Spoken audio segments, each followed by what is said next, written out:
오늘 저에게 주시는 하나님 말씀은 열왕기상 15에서 17장 말씀입니다. 15장 느바세 아들 여로보암 왕 제18년에 아비야가 유다 왕이 되었다. 그는 3년 동안 예루살렘에서 다스렸다. 그의 어머니는 아비살롬의 딸 마아가이다. 아비야는 그의 아버지가 지은 죄를 모두 그대로 따라갔으며 그의 조상 다윗의 마음과는 달라서 주 하나님 앞에서 온전하지 못하였다. 그러나 주 하나님께서는 다윗을 생각하셔서 예루살렘에다가 한 등불을 주시고 그의 뒤를 이을 아들을 세우셔서 예루살렘을 굳게 세워주셨다. 다윗은 주님께서 보시기에 올바르게 살았고 햇사람 우리아의 사건 말고는 그 생애 동안에 주님의 명령을 어긴 일이 없었다. 여로보암과 르호보암 사이에는 그들이 살아있는 동안 늘 전쟁이 있었고 아비야와 여로보암 사이에도 전쟁이 있었다. 아비야의 나머지 행적과 그가 한 모든 일이 유다왕 역대지략에 모두 기록되어 있다. 아비야가 죽어서 그의 조상들과 함께 잠드니 다윗성에 장사 지냈고 그의 아들 아사가 그의 뒤를 이어서 왕이 되었다. 이스라엘의 여로보암 왕 제20년에 아사가 유다 왕이 되어서 예루살렘을 41해 동안 다스렸다. 그의 할머니는 아비살롬의 딸 마아가이다. 아사는 그의 조상 다윗과 같이 주님께서 보시기에 정직하게 행하였다. 그는 성전 남창들을 나라 밖으로 몰아내고 조상이 만든 모든 우상을 없애버렸다. 그리고 그는 자기 할머니 마아가가 아세라를 섬기는 혐오스러운 상을 만들었다고 해서 자기 할머니를 왕 대비의 자리에서 물러나게 하였다. 아사는 할머니가 만든 혐오스러운 상을 토막내어서 기드론 시냇가에서 불살라버렸다. 그렇다고 해서 산당이 모두 제거된 것은 아니지만 주님을 사모하는 아사의 마음은 평생 한결같았다. 그는 자기 아버지와 자기가 거룩하게 구별해서 바친 은과 금과 그릇들을 주님의 성전에 들여놓았다. 아사와 이스라엘 왕 바하사 사이에는 그들이 살아있는 동안에 늘 전쟁이 있었다. 이스라엘 왕 바하사가 유다를 치러 올라와서 라마를 건축하고 어느 누구도 유다 왕 아사에게 왕래하지 못하게 하였다. 그러자 아사는 주님의 성전 창고와 왕실 창고에 남아있는 모든 은과 금을 모아 그의 신하들의 손에 들려서 다마스쿠스에 있는 시리아의 헤시온 왕의 아들인 다보림몬의 아들 베나단에게 보내면서 말하였다. 나의 아버지와 그대의 아버지가 서로 동맹을 맺은 것과 같이 나와 그대도 서로 동맹을 맺읍시다. 여기에 그대에게 은과 금을 선물로 보냅니다. 부디 가셔서 이스라엘 왕 바하사와 맺은 동맹을 파기하시고 그를 여기에서 떠나게 하여 주십시오. 베나닷이 아사 왕의 청을 받아들이고 이스라엘 성읍들을 치려고 자기의 군사령관들을 보내어서 이온과 단과 아벨 벤마아가와 긴네렛 전 지역과 납달리 전 지역을 치게 하였다. 바하사는 이 소문을 듣고는 라마 건축을 멈추고 디르사로 거처를 옮겼다. 그리고 아사 왕은 모든 유다 사람에게 명령하여 한 사람도 빼놓지 않고 모두 바하사가 라마를 건축할 때 쓰던 돌과 제목을 가져오게 하였다. 아사 왕은 이것으로 베냐민의 게바와 미스바를 호수하였다. 아사의 나머지 행적과 그의 권세와 그가 한 일과 그가 건축한 모든 일이 유대왕 역대지략에 다 기록되어 있다. 그는 늙음하게 이르러서 발에 병이 났다. 아사가 죽어서 조상들과 함께 잠드니 그의 조상 다윗성에 조상들과 함께 정사 지냈다. 그리고 그의 아들 여호사밧이 그의 뒤를 이어 왕이 되었다. 유다의 아사왕 제2년에 여로보암의 아들 나답이 이스라엘 왕이 되어서 2해 동안 이스라엘을 다스렸다. 그러나 그는 주님께서 보시기에 악한 일을 하였다. 그도 그의 부친이 걷던 그 악한 길을 그대로 걸었으며 또 이스라엘에게 죄를 짓게 하는 그 잘못을 그대로 따랐다.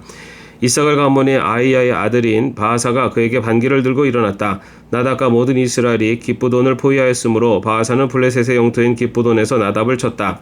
바하사는 나답을 죽이고 그를 대신하여서 왕이 되었는데 때는 유다의 아사 왕 제3년이 되는 해였다. 바하사는 왕이 되자 여로보암 가문을 쳤는데 숨쉬는 사람은 누구든지 하나도 남기지 않고 모두 전멸시켰다. 주님께서 실로 사람인 주님의 종 아이야에게 말씀하신 대로 이루어진 것이다.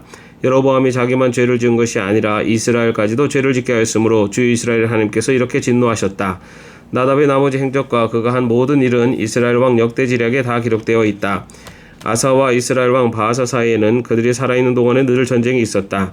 유다의 아사 왕 제3년에 아이야의 아들 바하사가 이스라엘의 왕이 되어서 디르사에서 24해 동안 다스렸다.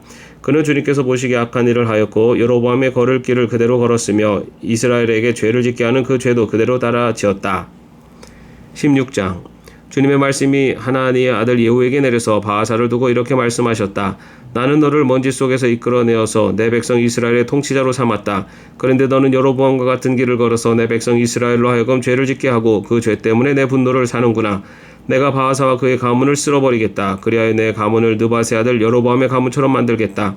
바하사에게 속한 사람으로서 성 안에서 죽는 사람은 개들이 먹어 치울 것이고 성 바깥에 들에서 죽는 사람은 하늘의 새들이 쪼아 먹을 것이다. 바하사의 나머지 행적과 그가 한 것과 그의 권세 이 모든 것은 이스라엘 왕 역대지략에 다 기록되어 있다. 바하사가 조상들과 함께 잠들어서 디르사에 묻혔다. 아들 엘라가 그의 뒤를 이어 왕이 되었다. 주님께서 예언자 하나니의 아들 예후를 시키셔서 바하사와 그의 가문에게 말씀하셨다. 바하사가 여로보암의 가문처럼 주님께서 보시기에 악한 일을 함으로 주님의 노를 격동하였을 뿐만 아니라 여로보암의 가문을 치기까지 했기 때문이다. 유다의 아사왕 제26년에 바하사의 아들 엘라가 이스라엘의 왕이 되어서 디르사에서 2해 동안 다스렸다. 그러나 엘라의 신하이며 병거 부대의 절반을 지휘하는 시므리 장군이 엘라에게 반기를 들었다. 그때 엘라는 디르사에 있는 아르사 국내 대신의 집에서 술을 마시고 취해 있었는데 시므리가 들어가서 엘라를 쳐 죽였다. 유다의 아사왕 제27년에 시므리가 엘라를 대신하여 이스라엘의 왕이 되었다. 시므리는 왕위에 올라서 바하사 가문에 딸린 사람은 모두 죽였는데 바하사 가문의 남자는 일가 친척이든지 친구이든지 한 사람도 남겨두지 않았다. 시므리는 주님께서 예후 예언자를 시키셔서 바하사에게 말씀하신 대로 바하사 가문의 모든 사람을 멸망시켰다. 이것은 바하사와 그의 아들 엘라가 지은 모든 죄 때문이다. 그들은 자기들만 죄를 지은 것이 아니라 우상을 만들어서 이스라엘에게 죄를 짓게 하였으므로 이스라엘의 주 하나님의 분노를 샀다. 엘라의 나머지 행적과 그가 한 일은 이스라엘 왕 역대지략에 다 기록되어 있다. 유다의 아사왕 제27년에 시므리는 디르사에서 이스라엘의 왕이 되었으나 그의 통치는 7일 만에 끝났다. 시므리가 엘라를 살해하고서 왕위를 차지할 그 무렵에 이스라엘 군대는 블레셋에 속한 기브돈을 치려고 포진하고 있었다. 그러나 진을 치고 있던 군대는 시므리가 반역하여 왕을 살해하였다는 소식을 듣고서 바로 그 진에서 그날로 군사령관인 오므리 장군을 온 이스라엘의 왕으로 세웠다. 오므리는 온 이스라엘을 이끌고 기브돈으로부터 올라와서 디르사를 포위하였다. 이때 시므리는 그 성읍이 함락될 것을 알고는 왕궁의 요새로 들어가서 그 왕궁에 불을 지르고 그 불길 속에 들어가서 자기도 불에 타 죽었다. 이것은 시므리가 주님께서 보시기에 악행을 하고 여로보암의 길을 따라가서 이스라엘에게 죄를 짓게 한 그 죄 때문에 생긴 일이다. 시므리의 나머지 행적과 그가 꾀한 모반에 관한 것은 이스라엘 왕 역대지략에 기록되어 있다. 그때 이스라엘 백성은 둘로 나뉘어 그 절반은 기낫의 아들 디브니를 따라가서 그를 왕으로 삼았고 그 나머지는 오므리를 따랐다. 그러나 오므리를 따르는 백성이 기낫의 아들 디브니를 따르는 백성보다 강하여서 디브니는 살해되고 오므리는 왕이 되었다. 유다의 아사왕 제31년에 오므리는 이스라엘의 왕이 되어서 12해 동안 다스렸는데 6해 동안은 디르사에서 다스렸다. 그는 세멜에게서 은 2달란트를 주고 사마리아 산지를 사들였다. 그리고 그 산에다가 도성을 건설하였는데 그 산의 소유자인 세멜의 이름을 따라서 그 도성 이름을 사마리아라고 하였다. 오므리가 주님께서 보시기에 악한 일을 하였는데 그 일의 악한 정도는 그의 이전에 있던 왕들보다 더 심하였다. 그는 느밧의 아들 여로보암이 걸은 모든 길을 그대로 따랐다. 오므리는 이스라엘에게 죄를 짓게 하고 또 우상을 만들어서 이스라엘의 하나님께서 진노하시게 하였다. 오므리가 한 나머지 행적과 그가 부린 권세는 이스라엘 왕 역대지략에 모두 기록되어 있다. 오므리는 그의 조상들과 함께 잠들어서 사마리아에 묻히고 그의 아들 아합이 그의 뒤를 이어서 왕이 되었다. 유다의 아사왕 제38년에 오므리의 아들 아합이 이스라엘의 왕이 되어서 사마리아에서 이스라엘을 22해 동안 다스렸다. 오므리의 아들 아합은 그 이전에 있던 왕들보다 더 심하게 주님께서 보시기에 악한 일을 하였다. 그는 느밧의 아들 여로보암의 죄를 따라가는 정도가 아니라 오히려 더 앞질렀다. 그는 시돈왕 엘바알의 딸인 이세벨을 아내로 삼았으며 더 나아가서 바알을 섬기고 예배하였다. 또 그는 사마리아에 세운 바알의 신전에다가 바알을 섬기는 제단을 세우고 아세라 목상도 만들어 세웠다. 그래서 그는 그 이전의 이스라엘 왕들보다 더 심하게 주 이스라엘의 하나님을 진노하시게 하였다. 아합 시대 베델 사람 히엘이 여리고를 건축하였다. 주님께서 눈의 아들 여호수아를 시켜서 하신 주님의 말씀대로 그는 그 성의 기초를 놓으면서는 그의 맏아들 아비람을 잃었고 성문을 달면서는 그의 막내 아들 수급을 잃었다. 17장 길라세 디셉에 사는 디셉 사람 엘리야가 아합에게 말하였다. 내가 섬기는 주 이스라엘 하나님께서 살아계심을 두고 맹세합니다. 내가 다시 입을 열기까지 앞으로 몇 해 동안은 비는커녕 이슬 한 방울도 내리지 않을 것입니다. 주님께서 엘리야에게 말씀하셨다.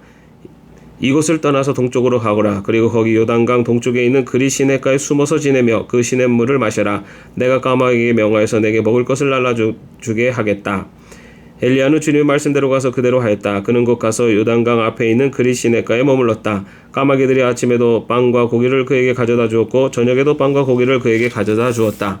그리고 물은 그곳 시냇물을 마셨다. 그런데 그 땅에 비가 내리지 않으므로 얼마 있지 않아서 시냇물까지 말라버렸다. 주님께서 엘리야에게 말씀하셨다. 이제 너는 시돈에 있는 사르밧으로 가서 거기에서 지내도록 하여라. 내가 그곳에 있는 한 과부에게 명하여서 내게 먹을 것을 주도록 일러두었다. 엘리야는 곧 일어나서 사르밧으로 갔다. 그가 성문 안으로 들어설 때 마침 한 과부가 땔감을 줍고 있었다. 엘리야가 그 여인을 불러서 말하였다. 마실 물을 한 그릇만 좀 떠다 주십시오. 그 여인이 물을 가지러 가려고 하니 엘리야가 다시 여인을 불러서 말하였다. 먹을 것도 조금 가져다 주시면 좋겠습니다. 그 여인이 말하였다. 어른께서 섬기시는 주 하나님께서 살아계심을 두고 맹세합니다. 저에게는 빵 한 조각도 없습니다. 다만 뒤주에 밀가루 한 줌 정도 그리고 병에 기름이 몇 방울 남아있을 뿐입니다. 보시다시피 저는 지금 땔감을 줍고 있습니다. 이것을 가지고 가서 저와 제 아들이 죽기 전에 마지막으로 남아있는 것을 모두 먹으려고 합니다. 엘리야가 그 여인에게 말하였다. 두려워하지 말고 가서 방금 말한 대로 하십시오. 그러나 음식을 만들어서 우선 나에게 먼저 가지고 오십시오. 그 뒤에 그대와 아들이 먹을 음식을 만들도록 하십시오. 주님께서 이 땅에 다시 비를 내려 주실 때까지 그 뒤주의 밀가루가 떨어지지 않을 것이며 병의 기름이 마르지 않을 것이라고 주 이스라엘의 하나님께서 말씀하셨습니다. 그 여인은 가서 엘리야의 말대로 하였다. 과연 그 여인과 엘리야와 그 여인의 식구가 여러 날 동안 먹었지만 뒤주의 밀가루가 떨어지지 않고 병의 기름도 마르지 않았다. 주님께서 엘리야를 시켜서 하신 주님의 말씀대로 되었다. 이런 일이 있은 뒤에 이 집 여주인의 아들이 병이 들었다. 그의 병은 매우 귀중하여서 끝내는 숨을 거두고 말았다. 그러자 그 여인은 엘리야에게 이렇게 말하였다. 하나님의 사람이신 어른께서 저와 무슨 상관이 있다고 이렇게 저에게 오셔서 저의 죄를 기억나게 하시고 제 아들을 죽게 하십니까? 엘리야가 그 여인에게 아들을 달라고 하면서 그 여인의 품에서 그 아이를 받아 안고 자기가 머물고 있는 다락으로 올라갔다. 그리고 그를 자기의 침대 위에 뉘어놓고 주님께 부르짖었다. 주 나의 하나님, 어찌하여 내가 머물고 있는 이 집의 과부에게 이렇게 재앙을 내리시어 그 아들을 죽게 하십니까? 그는 그 아이의 몸 위에 3번이나 엎드려서 몸과 몸을 맞춘 다음 주님께 또 부르짖었다. 주 나의 하나님, 제발 이 아이의 호흡이 되돌아오게 하여 주십시오. 주님께서 엘리야가 부르짖는 소리를 들으시고 그 아이의 호흡을 되돌아오게 하여 주셔서 그 아이가 살아났다. 엘리야는 그 아이를 안고 다락에서 내려와서 아이를 돌려주면서 말하였다. 보시오, 아들이 살아났습니다. 그 여인이 엘리야에게 말하였다. 이제 저는 어른이 바로 하나님의 사람이시라는 것과 어른이 하시는 말씀은 참으로 주님의 말씀이라는 것을 알았습니다. 아멘. 오늘도 평안한 하루 되시기를 바랍니다.